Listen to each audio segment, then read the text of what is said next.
2 Chronicles chapter 26. Then all the people of Judah took Uzziah, who was 16 years old, and made him king in the room of his father Amaziah. He built Eloth and restored it to Judah, after that the king slept with his fathers. 16 years old was Uzziah when he began to reign, and he reigned 52 years in Jerusalem. His mother's name also was Jechaliah of Jerusalem. And he did that which was right in the sight of the Lord, according to all that his father Amaziah did. And he sought God in the days of Zechariah, who had understanding in the visions of God. And as long as he sought the Lord, God made him to prosper. And he went forth and warred against the Philistines, and brake down the wall of Gath, and the wall of Jabneh, and the wall of Ashdod, and built cities about Ashdod, and among the Philistines. And God helped him against the Philistines, and against the Arabians that dwelt in Gerbaal, and the Mehunims. And the Ammonites gave gifts to Uzziah, and his name spread abroad even to the entering in of Egypt, for he strengthened himself exceedingly. Moreover, Uzziah built towers in Jerusalem at the corner gate, and at the valley gate, and at the turning of the wall, and fortified them. Also he built towers in the desert, and digged many wells, for he had much cattle, both in the low country and in the plains, husbandmen also, and vine dressers in the mountains and in Carmel, for he loved husbandry. Moreover, Uzziah had an host of fighting men that went out to war by bands, according to the number of their account by the hand of Jeiel the scribe, and Maaseiah the ruler, under the hand of Hananiah, one of the king's captains. The whole number of the chief of the fathers of the mighty men of valor were 2,600. And under their hand was an army, 300,000 and 7,500, that made war with mighty power to help the king against the enemy. And Uzziah prepared for them throughout all the host shields and spears and helmets and habergeons and bows and slings to cast stones. And he made in Jerusalem engines, invented by cunning men, to be on the towers and upon the bulwarks, to shoot arrows and great stones withal. And his name spread far abroad, for he was marvelously helped, till he was strong.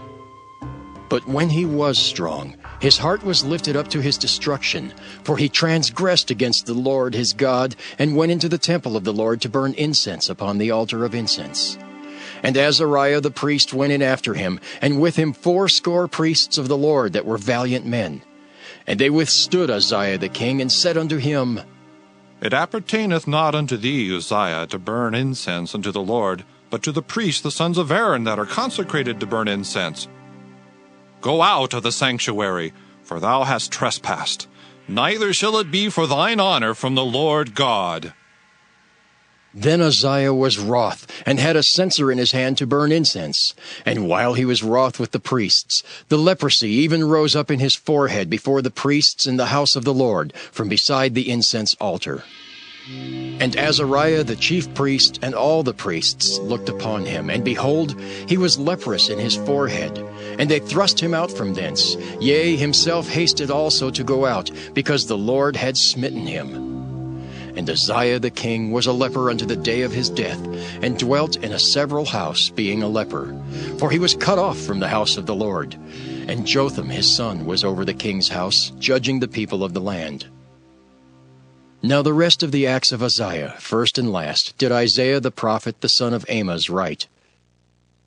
So Uzziah slept with his fathers, and they buried him with his fathers in the field of the burial which belonged to the kings, for they said, He is a leper. And Jotham his son reigned in his stead. Ezekiel chapter 43. Afterward he brought me to the gate, even the gate that looketh toward the east. And behold, the glory of the God of Israel came from the way of the east. And his voice was like a noise of many waters, and the earth shined with his glory. And it was according to the appearance of the vision which I saw, even according to the vision that I saw when I came to destroy the city. And the visions were like the vision that I saw by the river Chebar, and I fell upon my face. And the glory of the Lord came into the house by the way of the gate, whose prospect is toward the east. So the Spirit took me up and brought me into the inner court. And behold, the glory of the Lord filled the house. And I heard him speaking unto me out of the house, and the man stood by me, and he said unto me, Son of man, the place of my throne, and the place of the soles of my feet, where I will dwell in the midst of the children of Israel forever, and my holy name shall the house of Israel no more defile, neither they nor their kings by their whoredom, nor by the carcasses of their kings in their high places.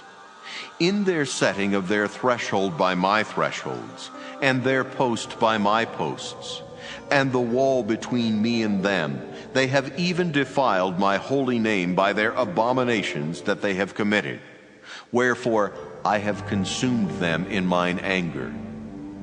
Now let them put away their whoredom, and the carcasses of their kings far from me, and I will dwell in the midst of them forever. Thou son of man, show the house to the house of Israel, that they may be ashamed of their iniquities, and let them measure the pattern. And if they be ashamed of all that they have done, show them the form of the house, and the fashion thereof, and the goings out thereof, and the comings in thereof, and all the forms thereof, and all the ordinances thereof, and all the forms thereof, and all the laws thereof, and write it in their sight, that they may keep the whole form thereof, and all the ordinances thereof, and do them. This is the law of the house. Upon the top of the mountain, the whole limit thereof round about shall be most holy. Behold, this is the law of the house. And these are the measures of the altar after the cubits. The cubit is a cubit and an hand breadth. Even the bottom shall be a cubit, and the breadth a cubit, and the border thereof by the edge thereof round about shall be a span. And this shall be the higher place of the altar. And from the bottom upon the ground even to the lower settle shall be 2 cubits, and the breadth 1 cubit. And from the lesser settle even to the greater settle shall be 4 cubits, and the breadth 1 cubit. So the altar shall be 4 cubits, and from the altar and upward shall be 4 horns. And the altar shall be 12 cubits long, 12 broad, square in the 4 squares thereof. And the settle shall be 14 cubits long, and 14 broad in the 4 squares thereof. And the border about it shall be half a cubit, and the bottom thereof shall be a cubit about, and his stairs shall look toward the east. And he said unto me, Son of man, thus saith the Lord God, these are the ordinances of the altar in the day when they shall make it, to offer burnt offerings thereon, and to sprinkle blood thereon. And thou shalt give to the priests, the Levites, that be of the seed of Zadok, which approach unto me, to minister unto me, saith the Lord God, a young bullock for a sin offering. And thou shalt take of the blood thereof, and put it on the 4 horns of it, and on the 4 corners of the settle, and upon the border round about. Thus shalt thou cleanse and purge it.